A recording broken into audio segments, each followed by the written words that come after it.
It was early in my career. I was running a production company. My boss, who I will say gave me an incredible opportunity and really trusted me to run his company. Despite all of my efforts, nothing was landing.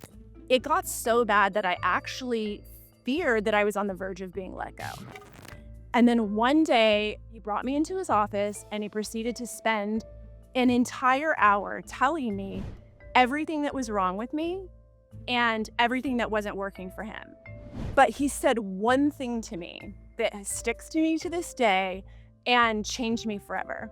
He looked me dead in the eye and he said, "I just think that you're a defective leader. I don't think you'll ever be a good leader."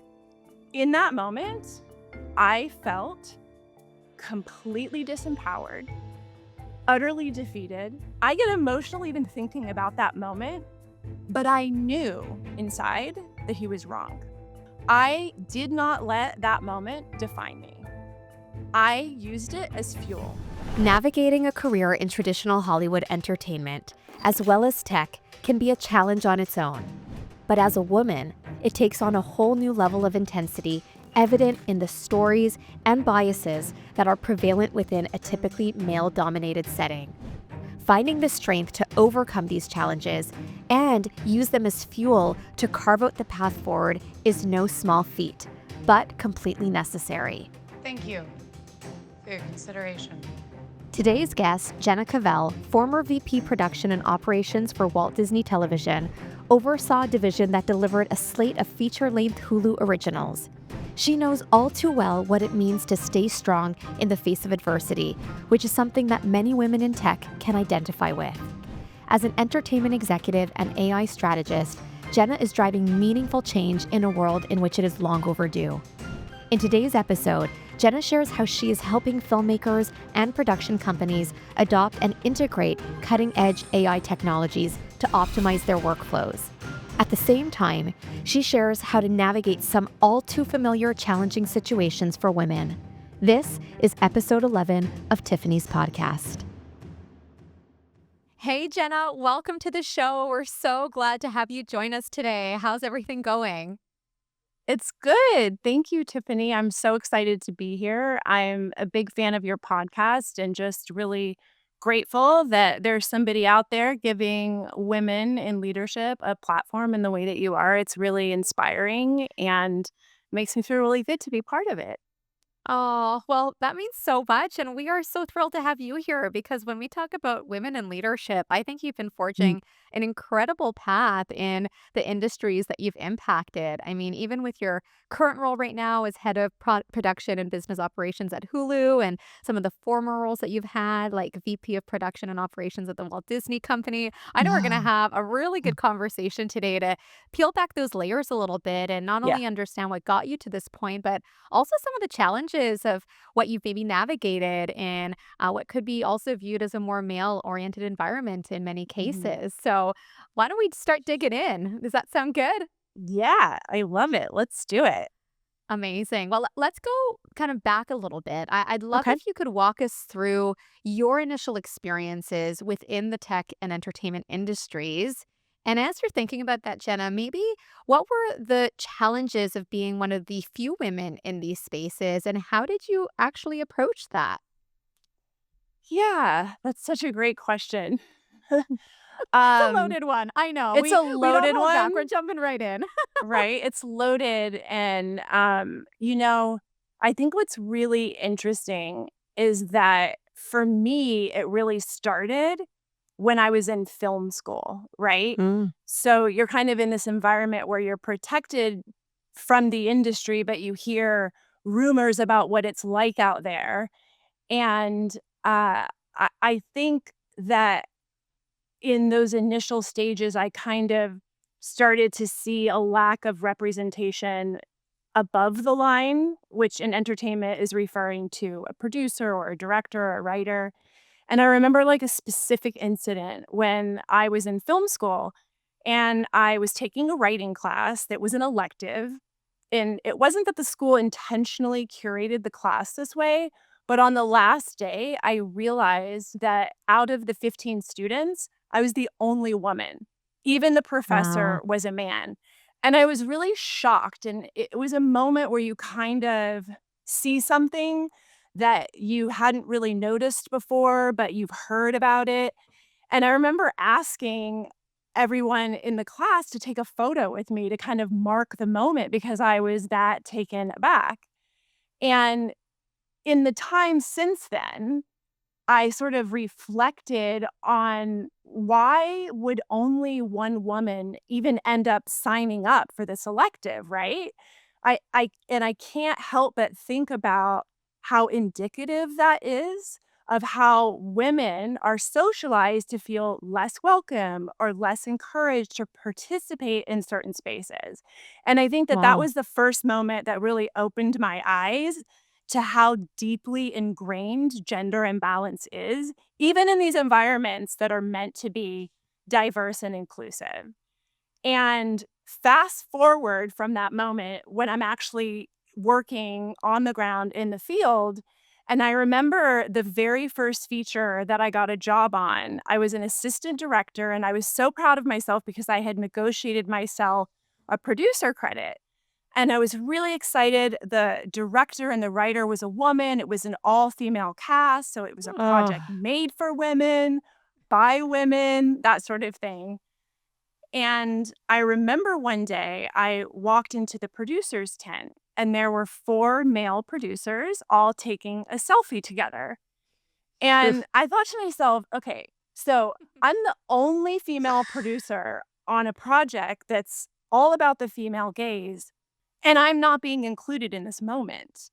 And I don't think that it was intentional. I don't think these are bad guys, they're great guys, but it did, again, in the real world, highlight for me this issue of visibility of women in leadership roles. I'm the only woman in the role, and I'm being overlooked when leading a key part of the project. And so it was sort of, again, a stark reminder of how ingrained these patterns are in our industry.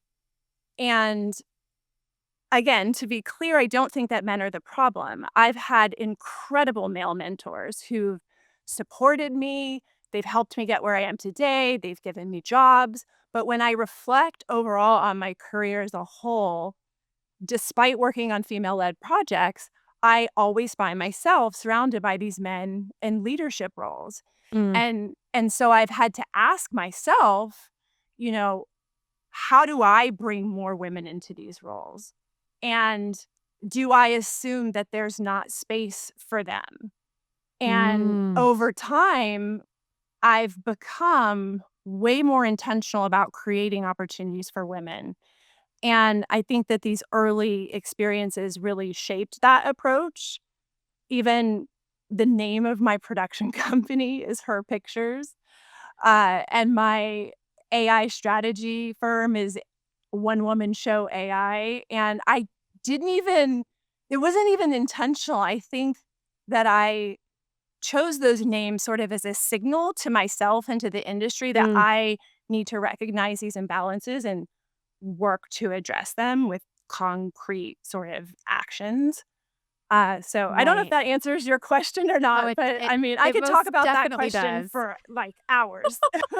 I mean, I just love, Jenna, that we're like, sleeves up, we're ready to go Yeah. and not holding anything back from even the outset of this Yeah. episode together. But I so appreciate the transparency in what you're sharing. And Mhm. it really I could feel how you felt in those moments, just in how you're expressing yourself and really that realization early on to even the stance that you have now even Yeah. subconsciously of, the name of the production company, Yeah. right? Or these types of things that are showing a bigger purpose and a bigger meaning of what you stand for because of what you've lived through. And I think you bring a really good point to that. A lot of the time, what you do experience in those moments isn't always feeling like it's intentional. It's Yeah. something that these individuals or men that you're working with are doing purposely, but there is that imbalance, and the fact that you've been there right at the forefront and seeing that in multiple times in your own career.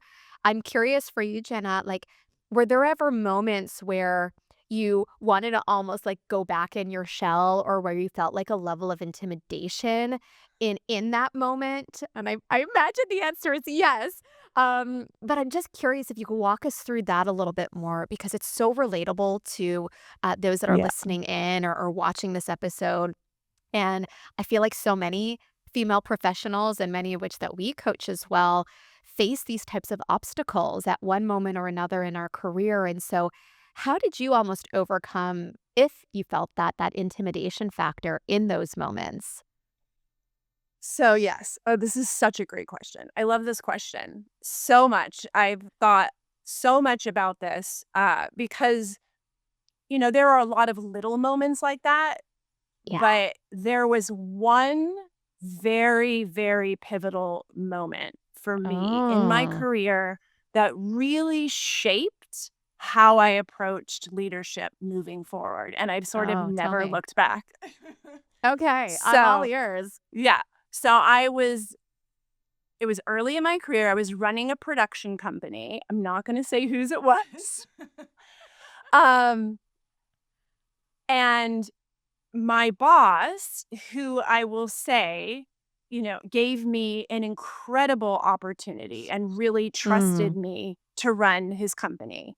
And that job opportunity really set the stage for my career. So it was extremely Wow. important, and I took it very seriously.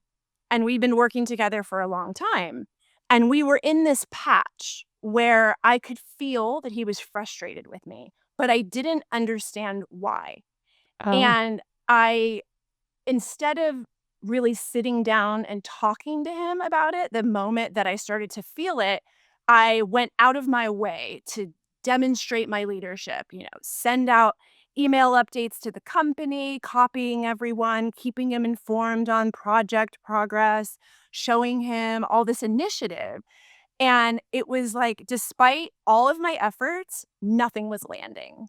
And it got so bad that I actually feared that I was on the verge of being let go. And Oh, then one wow. day, it all came to a head, and he brought me into his office and he proceeded to spend an entire hour telling me everything that was wrong with me and everything that wasn't working for him. I don't even remember the details of what he said, but he said one thing to me that sticks to me to this day and changed me forever. He looked me dead in the eye and he said, "I just think that you're a defective leader. I Hmm. don't think you'll ever be a good leader. It's just not something you can learn. Some people are born with it, and you're just not one of them." Ugh. And in that moment, I felt completely disempowered, utterly defeated. I left his office with tears streaming down my face, feeling like I'd failed. I get emotional even thinking about that moment. And I asked him directly, I said, "Are you firing me?" And he said, "No, I'm not firing you. I just want you to know this is how I feel." So I left that meeting broken, beat down, but I knew inside that he was wrong. I did not let that moment define me. I Wow. used it as fuel. I Mhm. remember driving home that day, I'm on the one, and I'm thinking to myself, I am never going to work on a team where my boss is discouraging me from becoming a better leader. Mm. It's like the experience forced me to really think about what leadership meant to me and how I could develop my own leadership. And I didn't get fired, but I did spend the next month really evaluating my next steps and how I could show up in a position with a new company where I had a boss that recognized I have leadership strengths and valued the way that I contribute to a team. And that taught me something really valuable, which is that sometimes people are just wrong about you. And Mm. leadership isn't necessarily something you're born with. Maybe you are born with it, but maybe you're not. And it is something that you can learn and you can grow into. And the key is to make sure that you have the right support and an environment where you can actually develop those skills instead Yes. of having them discouraged. And the impact that that had on how I approach my team leadership now when I'm building teams and I'm leading teams, I make an environment. I create an environment where everyone on the team feels empowered and they're supported on their leadership journey. I don't ever want anyone to feel the way that I did that day Uh, and feel sort of, discouraged from stepping into their potential. And I'm certainly not perfect, but I really make an effort to foster that atmosphere where everyone's leadership qualities are nurtured and you're actively providing mentorship that encourages the growth and the mm, collaboration and this belief that leadership is actually something that we can develop regardless of our starting point, you know? oh, Yeah. eh, oh, my gosh, I'm so I'm so in awe of what you've just shared, Jenna, and the way that you handled yourself in that situation. And I really want to sit on it for a quick moment because I think Yeah. for anyone hearing that and getting that kind of feedback, I know I've gotten a type of feedback very similarly at one point in my own career. And like it can really shake you and make you question so much. And you get to choose how you respond from that situation. Are you going to let it bring you down and Mhm. mean something permanent about yourself? Are you going to use it as fuel, to your point, Jenna, as, Yes.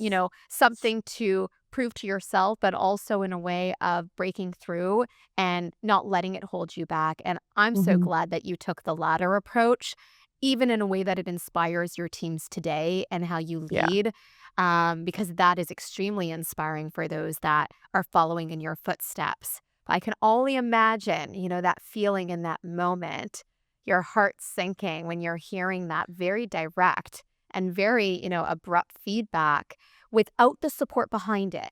And I Yeah. think that's another important piece that you shared there I want to pull out because it's one thing to get constructive feedback that is actionable and you're like, okay, I don't really like hearing that, but it's something I can work on. But I think the part that really was a bit of that pain point in that situation from what it sounds like is Mhm. there wasn't that added support of like, this is where I see where you're at now and here's how I'm gonna Mhm. help you get through that. And so I think the way that you decided to pull through on your end, huge kudos there because I completely understand why that was a really defining moment for you, Jenna, and Yeah. how you lead through tech and entertainment and the leader that you've become today. Some really good learnings from that one situation. And I want to kind of build on that because when Yeah. people think of leadership in tech, they often inherently think of technical roles only. And Mhm. I know you're a really big advocate of the fact that tech leadership goes beyond that and includes ops and creative and Yeah. business strategy. And so, maybe with that in mind, how has your leadership style evolved over the years? And how do you also think that's influenced your success in more male dominated fields? Another great question. Um, I really love this question because it really ties so closely to the last question, especially in terms of tech, because tech is traditionally, like entertainment, even probably more so than entertainment, such a male dominated field. And I think the best way to answer this question is again to kind of give you another example of something that happened to me very recently, actually, where a male counterpart, upon hearing that I had been designing an AI agent to address some of the bottlenecks that traditional pre-production filmmaking experiences, said to me, "Wait, how are you doing this? You're the least technical person I know. You can't even figure out your email sometimes."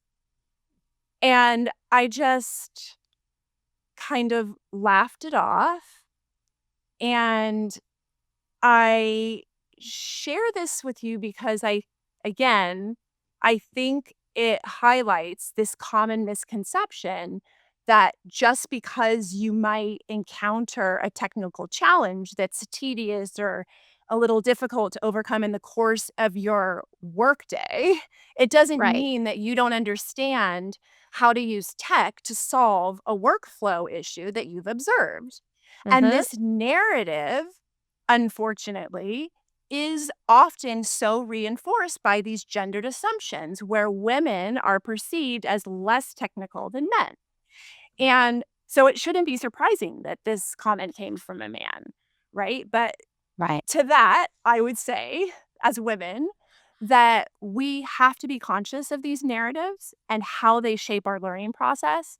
I think it's essential to recognize that we might even avoid technology or technical conversations out of the fear that we're going to be perceived as lacking Mm. in technical knowledge.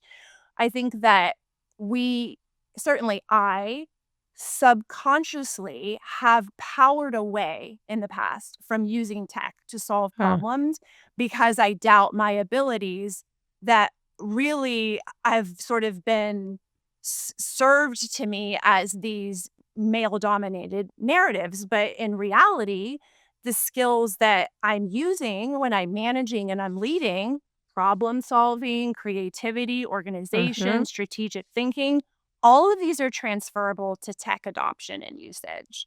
And now, more than ever, AI is leveling the playing field for women who historically have felt, oh, I'm not technical, or I have a fear of using tech because I don't have the knowledge or the background to be effective. And, over the past year and a half, I've been doing a really big dive, a very deep dive into these AI tools, and I'm Yeah. realizing how empowering they are for women. And I recognize all of these ways that, hey, I actually do think in a tech way in terms of how I approach the problems and Yeah. redefine my production processes.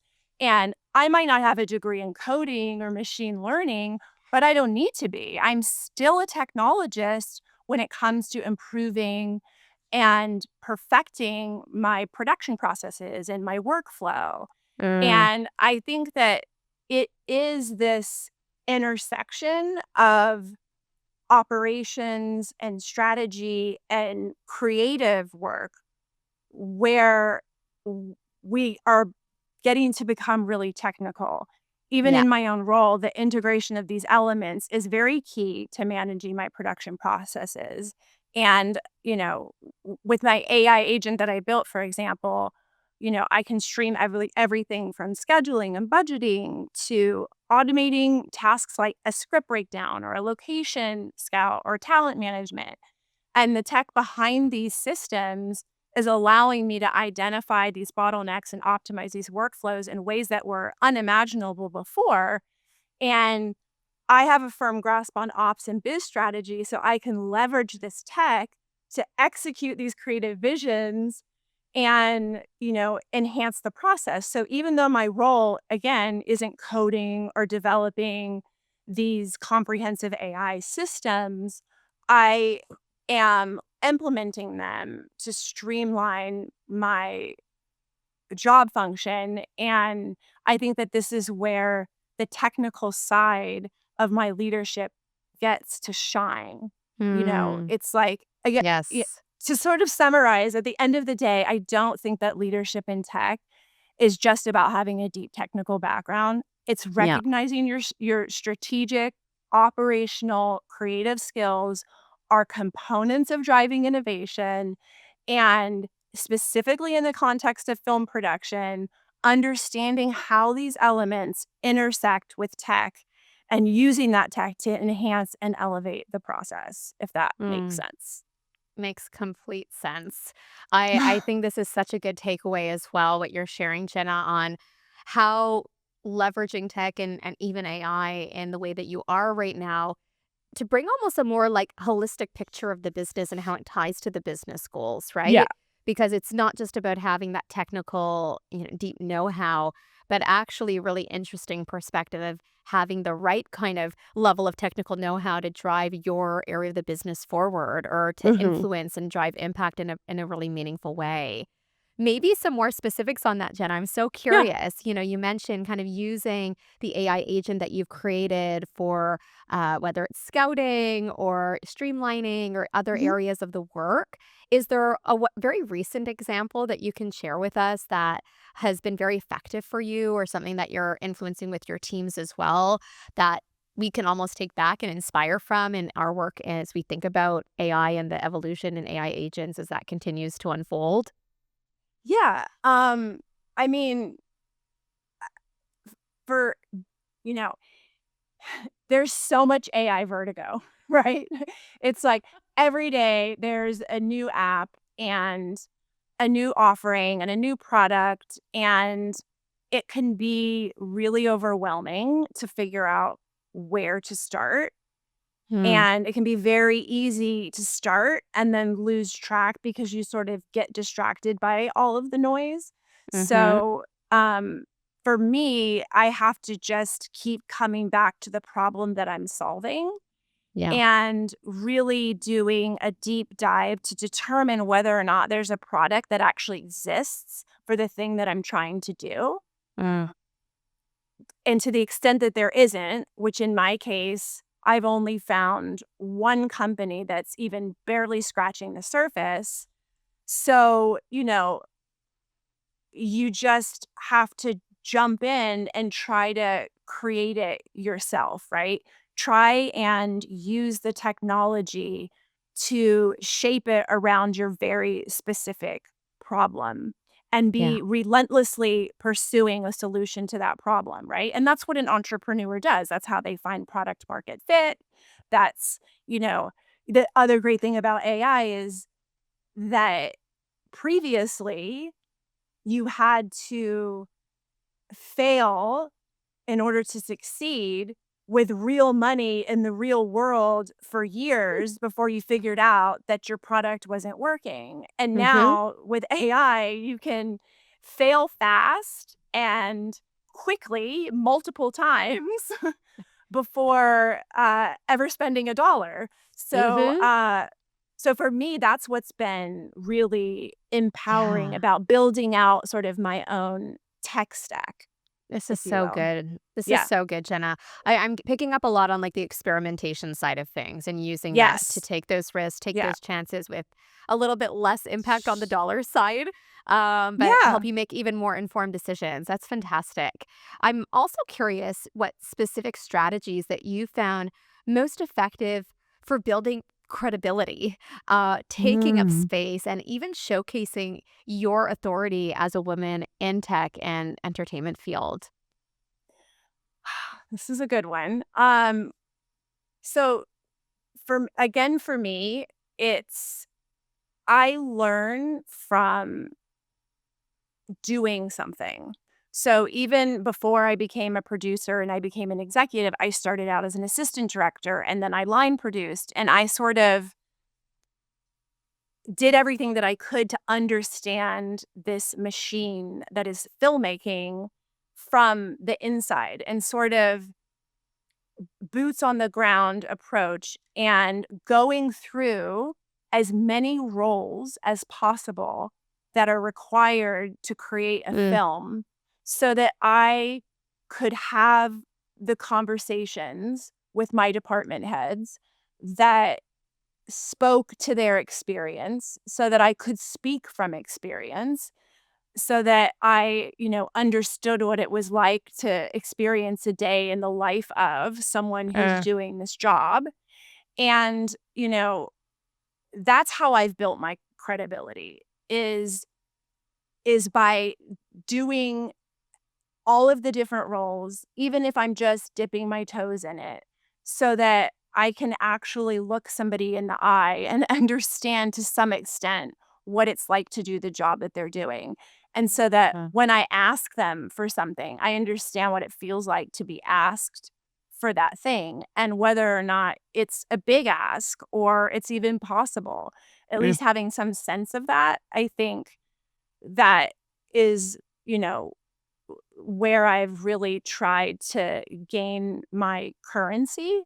And I think reputation is extremely important in our industry, in any industry, of course. But I take that piece very seriously, and and I make sure that I leave a project better than I found it, if possible, mm, because people, I think they generally remember your last interaction with them more than they really remember your first. And Mm-hmm. I think that's an important thing to remember when you're building your credibility. And then I think the final thing that I'll say is often I get asked to speak on topics that I might not be an expert on, but Mm. I am perceived to have some level of knowledge. And however fearful I am, I always say yes. And then I Mm. rise to the occasion because sometimes building credibility is about stepping into the shoes that are sort of put in front of you. And a really interesting story just came to me that illustrates this perfectly and Mm. is actually how I got into film. And Okay. I'll do a really quick version of it. But I was working as a researcher for UC Berkeley, and I was living on an Indian reservation in the foothills of the Eastern Sierra. And I had been there conducting my research for about 4 years. And I was running out of money and I was hitting walls and I was trying to activate the tribe around their water rights. And here I am, this like white woman from Berkeley coming into the tribe that has repatriation issues and sort of trying to get them to listen to me. So you can imagine how that was going. And I was running out of money. So this was right around the time that Kickstarter came out. Mm. And I was like, okay, I'm going to do a Kickstarter campaign to raise enough money to finish my community outreach. And Kickstarter had this sort of tutorial where they walk you through, create a video like this because the campaigns that are the most successful had this video associated with them. Drop in a pan shot here, drop in a medium shot here, a close-up shot here. I had no experience with filmmaking. So I just sort of followed the tutorial and uploaded my project. This is during the centenary of the Los Angeles Aqueduct, which brings all of the water Oh. from Owens Valley into Hollywood and is literally the reason that this business and this city exists today, is because we stole the water from this tribe all these years ago. It's like the real story of Chinatown, essentially. Wow. And so the timing was very sort of ripe. And I was living on the reservation, and the elder whose property I was living on comes rushing out of his trailer the next morning after I launch. And he's got the newspaper in his hand, the town newspaper. And he's like, Jenna, Jenna, Jenna, you're on the front page of the newspaper. And I'm like, what are you talking about? What does it say? And he goes, it says filmmaker to bring story of Paya, which means water in Paiute, to the masses. And I'm like, what is a filmmaker? He's like, I have no idea, but I guess we're making a movie. And I was like, okay, we're making a movie. And I used all of the money to actually teach myself. I bought a camera, I bought editing software, I bought a computer. I Oh taught my myself gosh. how to make this movie. I spent another 2 years making this movie. And when I finished the movie and it premiered at a festival and it premiered in the local theater and all of the white population, the native population came together inside this theater, packed. There was telling the story of their stolen water rights from their perspective, not mine. There wasn't a dry eye in the house. Oh. The native community, their heads were held high, like seeing the representation of their story and their historical trauma represented on screen changed the game. All of a sudden, everybody was activated. Everybody was motivated. And I remember thinking to myself, this is the greatest tool for social change on the planet. And I was supposed to go get my PhD at Yale in policy. And I was like, I have to pull out of this program and go to film school. This is crazy. And Wow. so this, you know, sometimes you just You have to have to build your step in the shoes. credibility by stepping into the shoes that are put in front of you. And I think that's how I've always approached my career is if an opportunity is presented in front of me and I don't know how to do that job and I have Yeah. no experience doing that job and no right to do that job, I'm still going to figure it out because it's obviously being presented to me for a reason. Oh my gosh. What a powerful Yeah. story. I love everything about that. Yeah. And I think there's such an incredible message underlying all of this, which is almost, do things before you're fully ready. That's one. Uh, But the other, I think, is really, trust in yourself, even when the future isn't super clear in yeah. front of you, that you can learn as you're going and create that reality for yourself. Because, I mean, clearly it paid off for you, Jenna, of identifying maybe this entire path that you wouldn't have pursued Oh, otherwise. I And it wouldn't even, yeah. just came to be, right? But probably in hindsight, it was all meant to be that way and led you to this moment today. But what an incredible journey, and what a meaningful one also, where Yeah. because it had such a profound impact on the community and the people, and just as film does, right? It pulls at our Mhm. heartstrings. It draws us Mhm. in. It's about emotional connection. It feels like you've totally found your lane, and with good reason. So thank you so much for sharing that story. I think it's Yeah. very inspiring for those that are listening that might be at that point of inflection of, what comes next for me, or maybe I want to change and I'm not quite sure what that looks like, or am I really ready for this? Mhm. Just having that leap of faith and courage of knowing, hey, there's shoes in front of me. I can fill them. Maybe I haven't done that yet, but that doesn't mean that I can't and that I can't do it really well. And so that's a really inspiring message. Yeah. I do want to go back a little bit, Jenna, to not to bring back up that conversation that you had with that leader once upon a time, if we even want to call them that based off what they've shared with you. But that's a story for a different day. But all that to say, when you got that kind of feedback of, that you're a defective leader, that it's just not going to work out for you, maybe that's a Mhm. situation in mind for my next question. But did you ever have an I'm going to prove them wrong moment? Yeah. And can you walk us through how that played out, whether it was that moment or even a different one that might have come up even after that? Yes. So I think a good example of this would tie back to my earlier discussion when I was telling you about this male colleague who told me I was the least technical person that they know, because this is a very recent one. Uh, and it also ties into doing something I've never done before.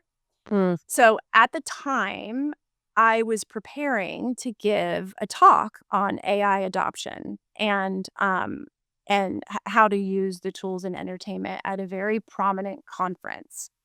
And I knew that the opportunity to speak here would, sort of position me as an expert or, a soon to be expert and practitioner in the field. And so I think that while his comment was really frustrating, I sort of held it in my mind's eye when I was prepping for that conference. And because he made me feel like I wasn't tech enough to be building agentic systems, I thought, what if I Mm-hmm. actually share my agentic workflow, my actual tech stack, step by step during the conference with my audience? And so I did that.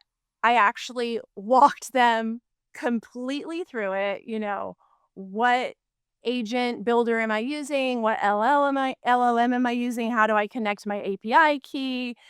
How do I query the agent and get it to flag issues for me? And I did it all in the context of like a film project. Mm. And so I used my desire to sort of prove him wrong in a very tangible way that also gave me an opportunity to level up and also provide very useful information for people who might be trying to go through what I went Mm, through. right. And, you know, I think, yeah, I think, I don't know if that answers your question It's or it's a not. great it's actually a really great example, Jenna, because I think when a lot of people face those moments of like, okay, well, I'm gonna prove them wrong, it could almost feel like it's coming from a place of spite. And in your Right. case, it was actually like, I'm gonna prove him wrong, but I'm also gonna do it in a way that brings a lot of value and still benefits me and those that I'm serving. And I think that's a really important detail because, if you just focus on the spite part, you're probably still gonna Yeah. feel like a certain kind of way about that, right? Like a little bit negative or a little bit unfulfilled, but you took it as that fire to go forward, make a stand for yourself, and do it in a way that's just like a mic drop moment where you're also helping others learn from you and positioning your expertise at the same time. So it's kind of like, well, look who's laughing now, right? And you can be really Yeah. proud of how you show up in that moment. So I really hope our viewers are taking note of that in those moments of, yes, wanting to prove yourself, but not doing it in a way that's stemming from spite or overt negativity, but rather, how can I do this and do it in a way that's meaningful for me and those that I work with or those that I support? That's gonna be a lot more impactful, I would say. Would you agree? Yeah. Yeah. And I also think that I tend, obviously my initial reaction is to be offended and to want to defend myself sort of out of Yeah. spite, prove him wrong, whatever. But I really think it's an opportunity to also reflect on, okay, why am I showing up like this for this Yeah. person? Mm. Repeatedly, Yes. by the way. Sure, he's a guy, and sure, he has, like, all of these biases and this lens that he looks at me and women through, but if it keeps coming up over and over again with the same person in the same situation, there comes a point where you have to stop and ask yourself, "What am I doing in relationship to this person to show up that way?" Or there's clearly a lesson here that I haven't learned yet. There's clearly a growth opportunity for me. Am I Mm. going to step into this or am I just going to continue to sit back and grit my teeth and feel really Yeah. small inside because somebody sees me this way? Mm. That introspection is so important. I'm really glad that you called that out because often, even when we're getting those types of feedbacks from others, Mhm. it could also stem a lot from like their own insecurity and things Right. that they're feeling or that they might not be able to wrap their head around in terms of ego. And so they say, well, I'm gonna make Jenna feel small because I can Mhm. and it's gonna impact her in a certain way. So giving yourself that time and space for the introspection of maybe, yeah, how can I show up or how am I showing up or what can I learn from this is a much more empowering way of moving forward from that versus kind of staying stuck in that negative Yeah. headspace. Yeah. Maybe kind of on I a agree. similar note though, Jenna, can you share any experiences where you had to navigate biases or stereotypes at work? And how did you handle those specific situations? Because I know that can feel like really uneasy in the moment, especially for female professionals. We see it with our clients that we support navigating through a lot of challenging moments at work. We always want you to show up with confidence. I'm curious what you've done to approach those types of situations. You know, I have so many examples of this that it is painful to even Oh, recognize that I have to choose one that is honestly even remotely palatable uh, because there have been so many disgusting abuses that I've experienced with regard to this. But I'm I sorry to hear have that. yeah, I know that I'm not alone. Uh, and again, I'll preface it with saying that I don't think that most of the time it's intentional. I think men have been in power for 5,000 years and this is how they've learned to be and it's worked for them. And So why change? And we've become accustomed to dealing with it, so we don't push back. But yeah, I mean, I have so many examples of navigating bias and stereotypes, some of which are so profound and jarring. Again, I don't even feel comfortable sharing them. But there is one example that I Sure. think it's not quite as extreme as some of the others, but it does illustrate how I've navigated these situations and in particular, how they've shaped my ability to respond to similar situations more confidently today. And this happened like almost a decade ago when I was first starting out. I walked into a male colleague's office and he complimented my outfit. And he's Mm. like, "You look so beautiful today. I love your outfit. You always look so great." And I just quickly responded, "Oh, thank you. It's so nice to hear that. I never really hear that," which was a complete lie. I don't even know why I responded the way that I did, except that I didn't really know how to process the compliment in a professional setting. Yeah. And his follow-up response really just shook me. He Mm. says, "Oh, come on. That's exactly why our boss likes to have your desk in his office so that he can look at a beautiful woman every day while he works." And again, Ugh. I laughed it off, but I could not shake the feeling of discomfort around it. Yeah. And mind you, that scenario has happened to me ever since I was a child. But for some reason, this particular time, it really landed It for me. struck. Yeah. It struck, and it took me a long time to process why it bothered me. And eventually realized it wasn't really the compliment or the comment itself. It was that time and again in my career, I'm reduced to my appearance rather than being acknowledged for my work. And the Uh-huh. focus is on what I'm wearing rather than the value that I bring to the table through my Mm. actual skill and talents. And funny thing, years later, when I no longer worked at the company, I had an opportunity to see this guy. And I reminded him of this whole Oh situation. gosh. What I did. happened? The I plot I thickens. I know. I was like, "Screw it. I'm just gonna tell him, like, 'Do you remember this time that you did this to me?'" I was like, "This is my you know how you have those moments? If I should have said this." I was like, Uh-huh. "This And is you my got the moment where" chance. I was like, "This is my moment, and I have nothing to lose because I don't work with him anymore." So, I told him I said, years ago, you made this comment to me. And at the time, I didn't really know how to respond. But I just wanted you to know that if you said something like that to me today, what I would have said to you was I thought that the reason I was so close in proximity to our boss is because I'm actually talented and I have a lot to offer, and having me nearby means we can bounce ideas off of each other and brainstorm together. And I didn't have the confidence to say this to you back then or even acknowledge the situation. But since then, it has helped me get clear and confident on how to respond to people in the moment when they're Yeah. placing their biases and stereotypes on me. And Wow. he just, first of all, was like, "I don't remember this," and all of that.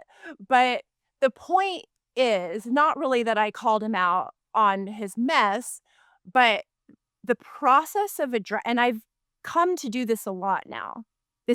I've done this sort of scenario like 3 times now. Mm. But addressing because this business is small and you run into these people. Of And course. right? And I think addressing the incident all those years later helped me realize that I can and I should stand up for myself in the moment. And, Mhm. that growth is a process and it's about finding the confidence to assert that I am valued for my contributions and not my Yeah. appearance so that am clearer in those moments when they actually happen, and I'm not, I'm more equipped to handle them with poise and assertiveness instead of cowering inside myself and feeling small and feeling like I've just been reduced to what I look like. It's really easy to default to that place as a woman. Mm. And it's hard. It has been the most difficult thing for me personally to overcome in those Mm. moments. And this is sort of the strategy that I've used to overcome it is like, if I'm ever given, really think about it. And then if I'm ever given the moment to correct it. This is what I and, would and say. Yeah. yeah. And, it's sort of like advice to your younger self, I guess. Oh, well, it's such an important one, and I totally relate to that comment and that situation. And we were actually just supporting a few of our clients who have dealt with something very similar and how to advocate in those moments. Because you're so right, Jenna. Like it could be really destabilizing when it's a comment you don't expect to hear or it catches you off guard, and even to him, acknowledging years later that he didn't even remember saying it. Oh, they never do. They never do. They never do. They're like, "What? Like, that was And a thing? I don't even I don't, recall." yeah, I don't think But that it they're just affects saying that. you. I think they No, don't I know. genuinely think they don't remember because 'cause they're like, "I say a ton of things every day, and I don't even think anything of it." But that's a bit the problem, right? That they say things that land, in a pretty negative way and can make women feel a certain way, and they don't really realize that it's coming off in that sense. And so that's why I'm also just a really big advocate of advocating for yourself in those moments as it happens. Sometimes even based off the comment, following up with something as simple as, "Do you mind repeating that?" Because just leading them to repeat their Mm. comment and just like letting it sit and actually pausing, right? Like, "Do you mind repeating that?" And you don't say anything else. And then it goes to them. And then they're going to have to actually think about repeating it. And if it's a comment that they feel very comfortable with, they might go ahead and repeat it. But oftentimes they'll be like, "Oh, don't worry about it. It's nothing." And it'll kind of redirect the conversation. And then that's a good moment for you to kind of come in and say something like, "Oh, I'm sure you didn't mean anything by it. I simply take my work very seriously. And I'd much rather that we focus on the value that I bring in my role rather than focusing on appearance. I'm sure you can imagine where I'm coming from on that." Like, and just something like that that kind of closes down the conversation in the moment instead of it kind of lingering. And I'm so proud of you, Jenna, for like tapping into that and using that moment years later where you probably could have been like, "I'm just not going to say anything. There's no point." But you're like, "No, my younger self would be proud of me coming back and saying something and turning that around. And whatever happens from there, you know that you've done your part." So I really appreciate you sharing that situation because it's so relatable. Like so Yeah. relatable. I Yeah. didn't have you back then, so I had to figure it out on my own. It's But okay, we do what we can. that is It's not that's easy. great advice. It's very simple. Just, do you mind repeating that? Yeah. It I leaves people just to, like like, sit with their thoughts, you know? And I've had to use that many times in my own career. And it's just one of those easy tricks that you can use that kind of regains control back in the situation where you don't feel Mhm. disempowered, but something that Mhm. allows you to move forward constructively together, right? Because to your point, they often don't mean much by it, but it's still not Right. okay that they're saying those comments because if Yeah. they say it to you, they're going to say it to someone else and they're going to say it to someone else. And so we have our role to play. And I mean, just good, all the more power to you, Jenna, for leading that pack now and you recognizing those moments and how it shaped you.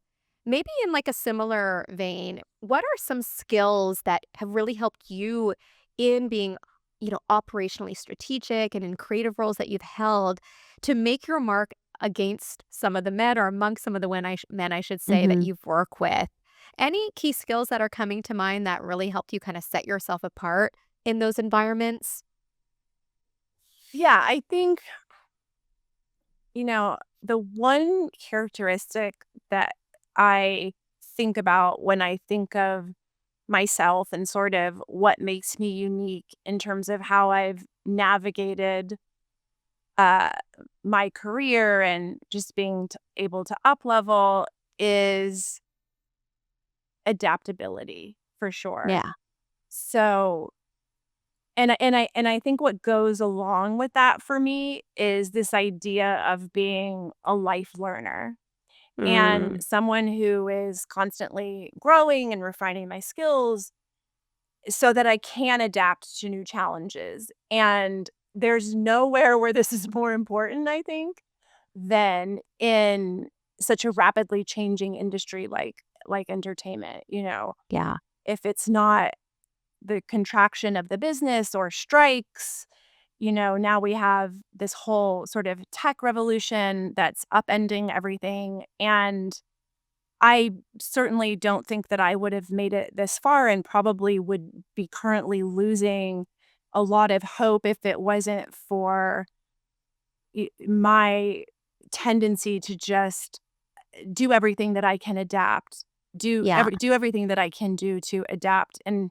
you know, I think an example of that really ties a lot to our discussion around uh, biases and stereotypes that are put on us by men is when I decided to go back and get my MBA.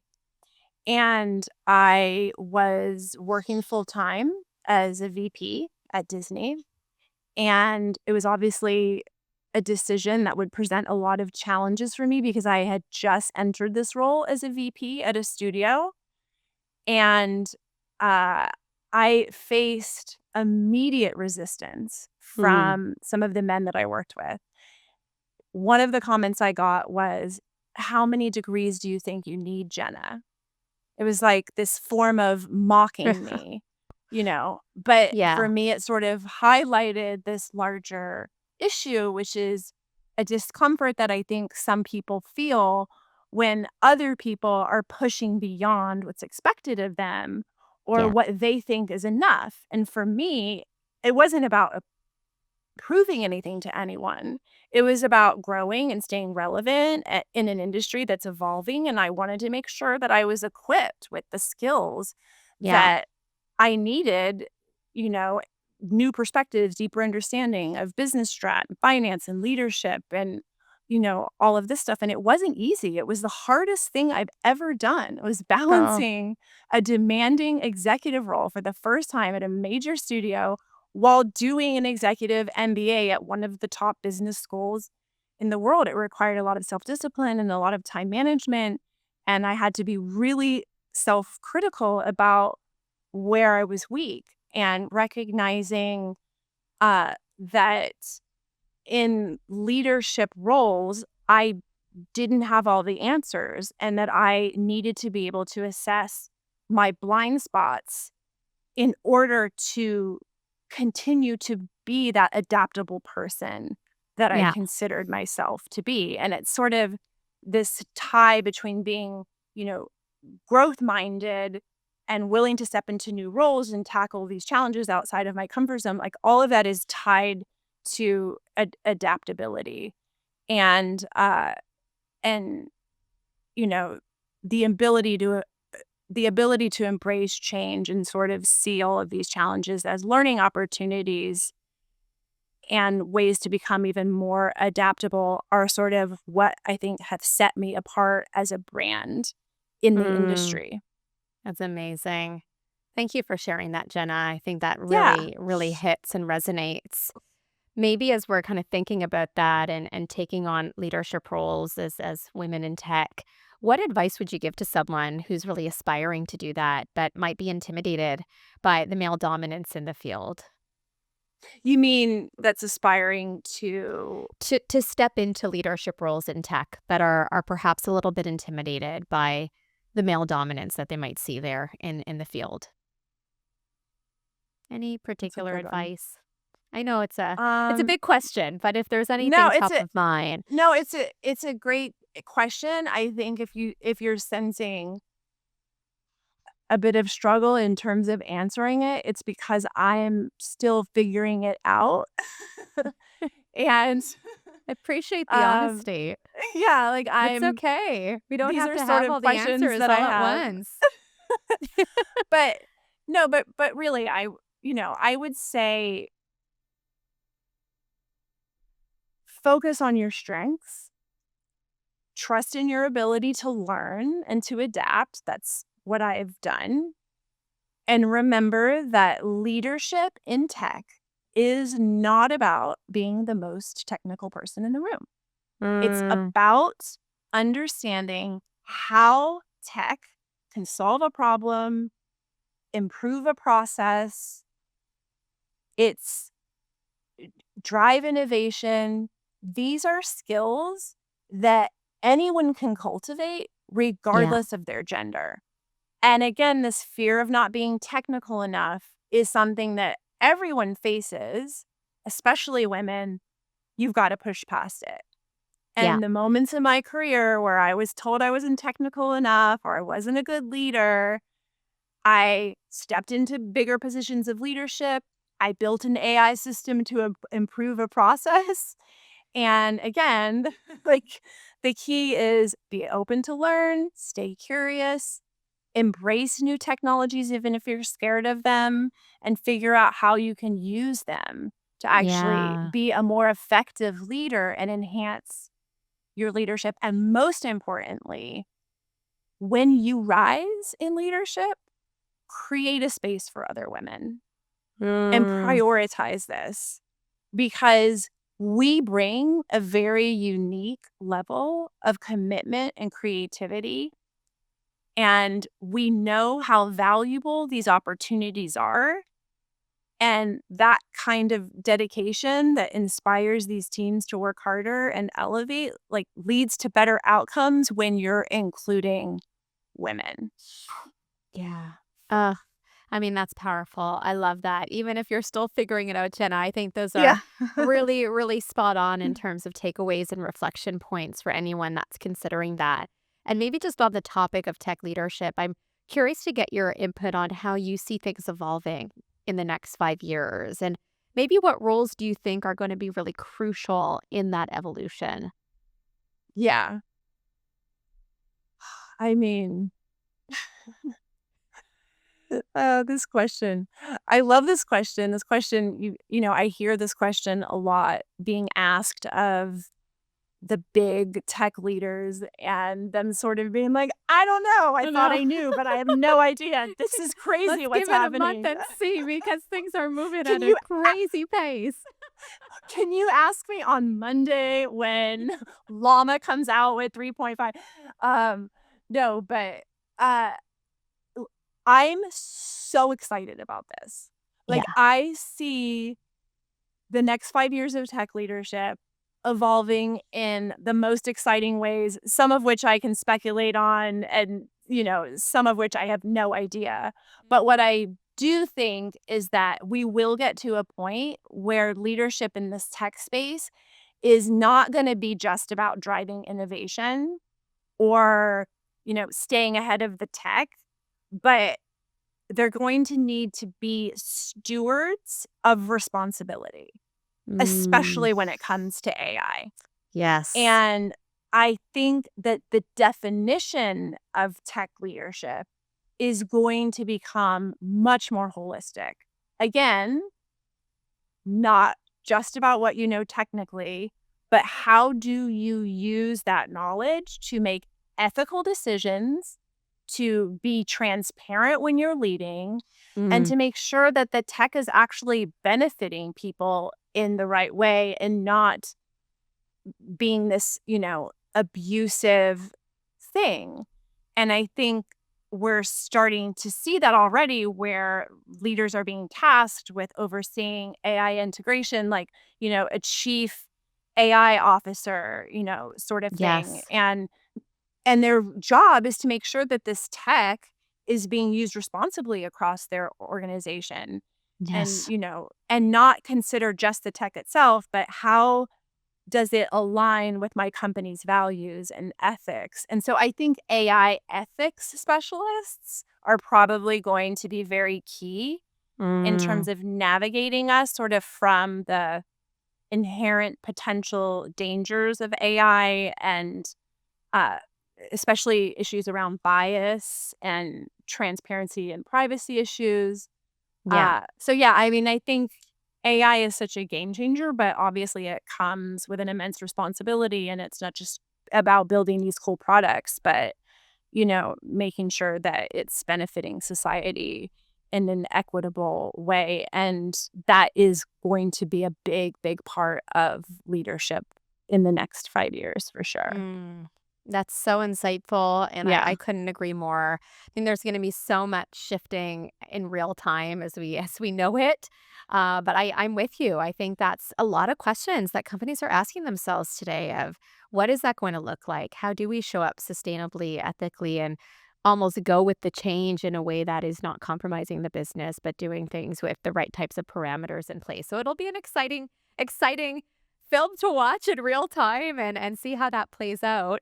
My gosh, Jenna, we've covered Yeah. so much together today. I want to kind of bring it full circle. If you Okay. could go back in time, what would be one piece of advice you'd share with your younger self? Oh, goodness. Oh, I just think about, Young Jenna. you're gonna make me cry. Oh,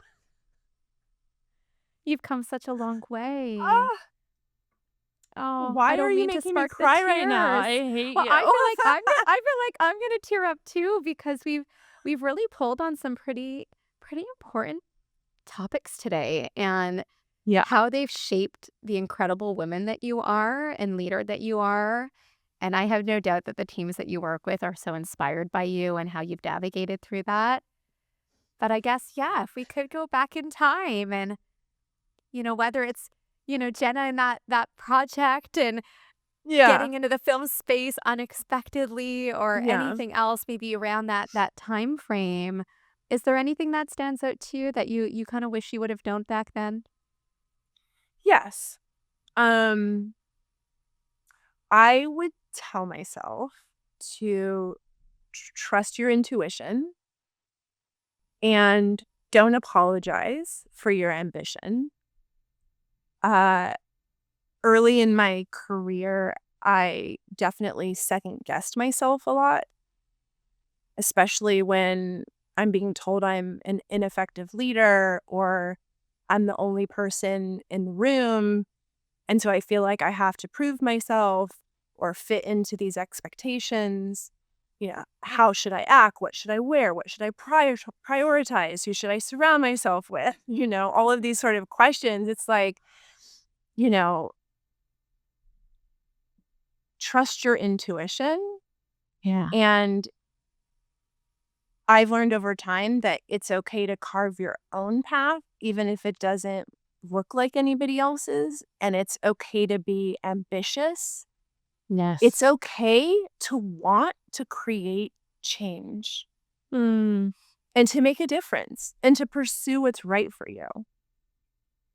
And I think trusting my instincts in those moments when I felt ambitious or wanted to make a difference, even when it went against the grain or m- men may have thought of as silly or overly eccentric, those are the most career defining moments of my life. As I shared Wow. with you about Yes. the story when I made accidentally my first movie. And yeah, so you know, the other thing I would say is to myself is embrace the uncomfortable moments no matter what. They are the moments where you grow the most, whether it's going back to school when you're older or starting your own company. All of those moments are, when I have been really uncomfortable, have been where I've truly evolved.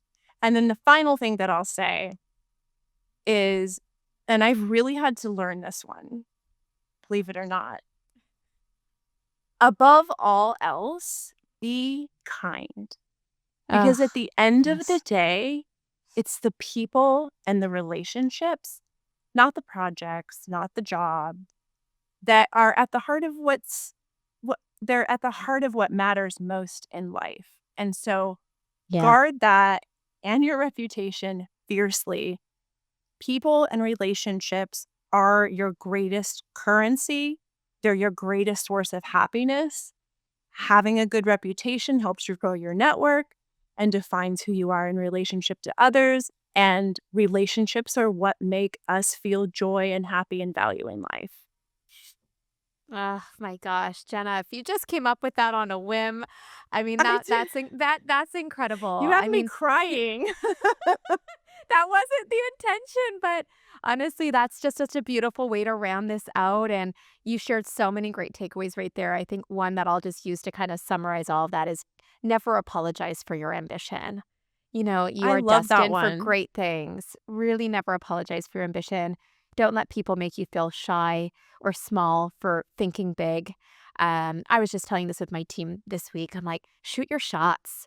You never know where they're going to land, and chances are they're going to land in a really positive way, but you won't know unless you go for it. And I feel like in many ways, Jenna, you've shot a lot of shots in your career, and you've showed up in the Mhm. moments that mattered. And I know this is going to inspire a lot of our viewers that are checking out this episode and have the fortune to listen to this and these golden gems that you shared with us today. I have a feeling some people might want to reach out and thank you for the episode or let you know what their biggest takeaways were. Where's the best place that they could find you, Jenna? Yeah, you can find me on Instagram at Jenna, Jenna Cavelle, Cavelle. I'm also on LinkedIn under my name. I believe I'm on TikTok and Threads, but I don't really go there very often. And they can always reach out to you and get my email from you as well. I'm more than happy to chat with anyone about any of these topics. I'm very Oh, accessible and love to meet new people and grow from these conversations. well, we so appreciate you being here, Jenna. And I would also love to know for our listeners and viewers, what was your biggest takeaway from today's episode? I know it's going to be hard Oh to my pick just one, but goodness. I would love to know what it is. Please be sure to drop it in the comments or hit me up over on social media. Let me know what really stood out to you. And if you're also at a point in your career where you are ready to level up, land better roles, and grow faster and earn more along the way and really show up with full confidence, my team and I would love to speak and support you further in that. You can actually just head over to my website and book a time to chat, and we can always go from there.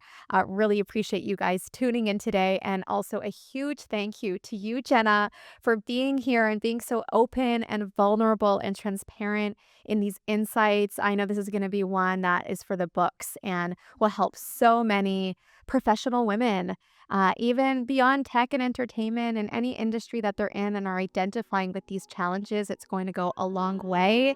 And for all of our viewers, be sure to subscribe to the channel. We have some amazing episodes coming your way, and I don't want you missing 1 second of it. Thanks again, Jenna, for being here. What a pleasure to learn more about your story and everything that's gotten you to this point. Thank you, Tiffany. It was a pleasure to be here with you.